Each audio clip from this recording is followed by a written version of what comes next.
Distinguished viewers, what Mark Carney said at Davos on January 20th changed everything. Standing before the assembled global elite at the World Economic Forum in Switzerland, Canada's Prime Minister did not ask for permission. He did not seek consensus. He declared the American-led world order dead and invited middle powers to join Canada in building something new. Washington watched in stunned silence as Carney positioned Canada not as America's northern neighbor seeking favors, but as an independent power with resources the world desperately needs and the strategic courage to use them. Beijing paid attention because Carney's message was clear.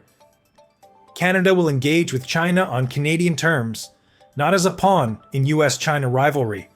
European leaders gave him a standing ovation because someone finally said what they have been thinking for years.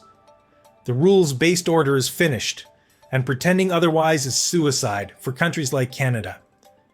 What Trump does not realize yet is that his threats over Greenland and his tariff tantrums have not weakened Canadian resolve. They have liberated it. Let us examine how we arrived at this watershed moment. Mark Carney's speech at Davos did not emerge from nowhere. It represents the culmination of Canada's fundamental strategic shift that began the moment Carney took office in March 2025. Since then, he has signed 12 trade and security deals across 4 continents in just 6 months, doubled defense spending commitments, and repositioned Canada from a country that hoped the old order would protect it to a nation building its own protection through strategic partnerships. Consider the journey that led to Davos. On January 13th, Carney departed Canada for what became a masterclass in strategic autonomy in action.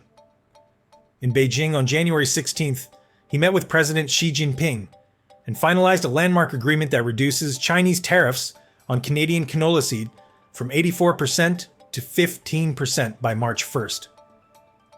China agreed to remove tariffs entirely on Canadian canola meal, lobsters, crabs, and peas from March through at least the end of 2026. In exchange, Canada will allow up to 49,000 Chinese electric vehicles annually at a 6.1% tariff instead of the previous 100% tariff. By 2030, half of those vehicles must cost less than $35,000, directly addressing Canadian affordability concerns. Carney also secured Xi's commitment to considerable new Chinese joint venture investment in Canada within 3 years, creating manufacturing jobs and building out Canada's EV supply chain. Saskatchewan Premier Scott Moe, who joined Carney in Beijing, called it very good news for Canada and Saskatchewan. The deal unlocks $3 billion in export orders for Canadian farmers, fish harvesters, and processors. Then Carney flew to Qatar, where he secured commitments for major investments in Canadian infrastructure projects. By the time he reached Davos on January 20th, Carney had already demonstrated that Canada's strategic autonomy is not theoretical, it is operational. Now here's where it gets interesting.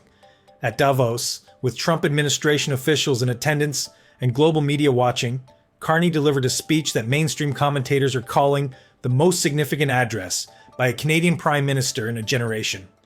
He told the assembled leaders that the multilateral institutions on which middle powers have relied, the WTO, the UN, the COP climate conferences, are under threat.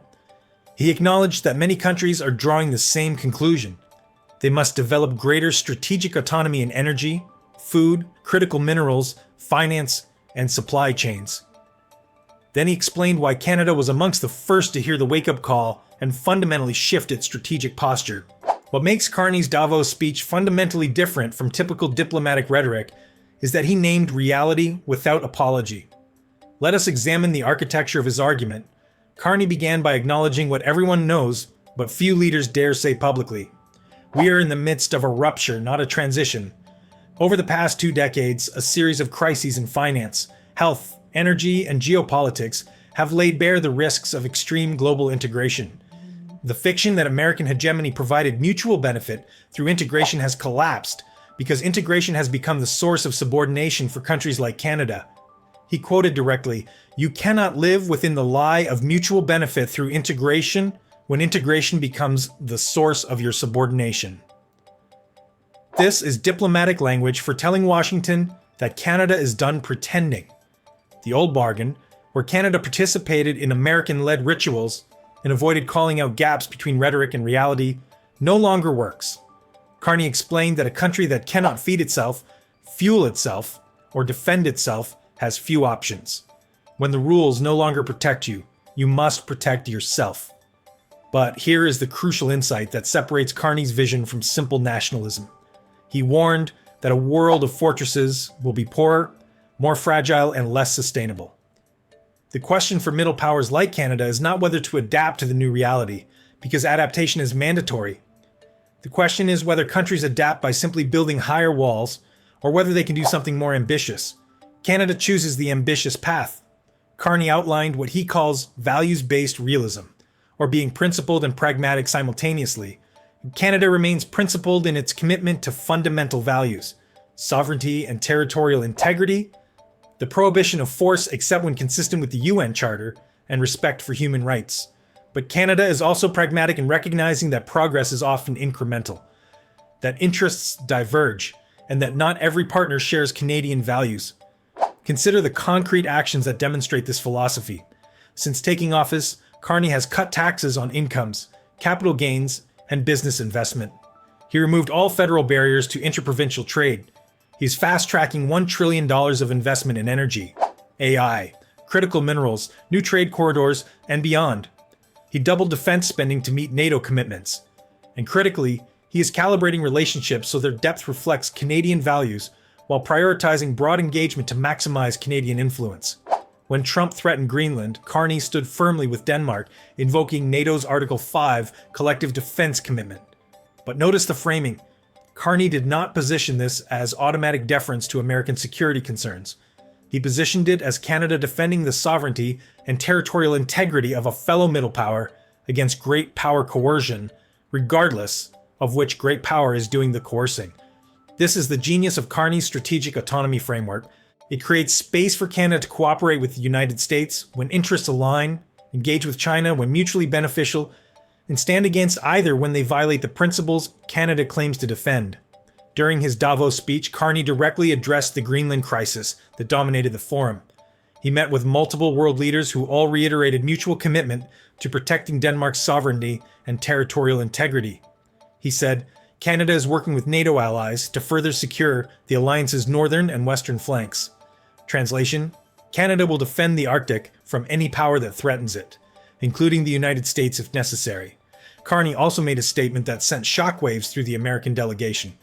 When asked if China is a more predictable and reliable partner than the US, he responded carefully but clearly.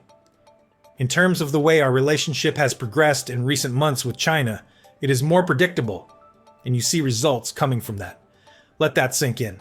Canada's Prime Minister, standing at the world's most prominent economic forum, just told global investors and policymakers that China is delivering more predictable results than America. This is not anti-American rhetoric. This is fact-based assessment delivered with devastating diplomatic precision. The speech concluded with what amounts to Canada's new doctrine.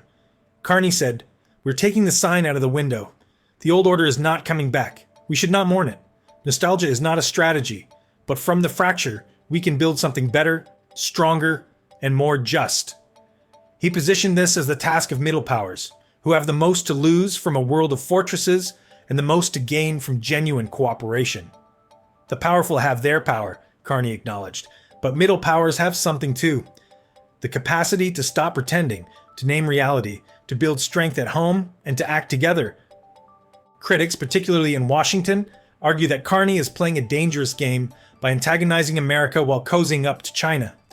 They claim Canada's geographic reality and economic dependence on the US make strategic autonomy a fantasy that will backfire catastrophically. Let me address this with cold data. Last week, a Trump administration official said Canada would surely regret the China EV deal. Trump himself initially called it a good thing, then his team walked back that support. This incoherence perfectly illustrates Carney's point about American unpredictability. Meanwhile, the China deal unlocks $3 billion in immediate export orders and promises substantial Chinese investment in Canadian manufacturing within 3 years. Which approach delivers results? During the same period Trump threatened Canada with annexation rhetoric and tariff wars, Carney signed 12 international agreements that diversify Canadian trade partnerships. Canada committed to scaling up LNG exports to 50 million tons annually by 2030, all destined for Asian markets. Canada is doubling its energy grid over the next 15 years with opportunities for Chinese partnership in offshore wind investments. Here is the cruel irony that American policymakers refuse to acknowledge. Trump's strategy assumes Canada has no alternatives to American markets and American protection. But Canada possesses exactly what the world needs most: energy, critical minerals, an educated population, strong pension funds, and a government with immense fiscal capacity to act decisively. When Carney tells Davos that Canada has what the world wants, he is not boasting. He is stating market reality. Countries are lining up to partner with Canada precisely because Trump's America is demonstrating itself to be an unreliable partner. Mark Carney's Davos speech represents more than clever diplomacy or political positioning. It marks the moment Canada stopped asking permission to pursue its national interests and started building the coalitions that reflect those interests. The infrastructure investments, the trade diversification, the strategic partnerships with middle powers, these are permanent changes that will outlast any single administration in Washington or Beijing. You are watching Canada transform from a country that hoped geography and alliances would automatically confer prosperity and security into a nation that builds its own prosperity and defends its own security through strategic strength. Trump wanted to pressure Canada into submission. He created the catalyst for Canadian independence instead. Xi thought Canada would remain caught in US-China rivalry. Carney showed him Canada can engage China on Canadian terms. The old order is not coming back, and Canada is not waiting for permission to build the new one. Canada no longer needs to ask for permission.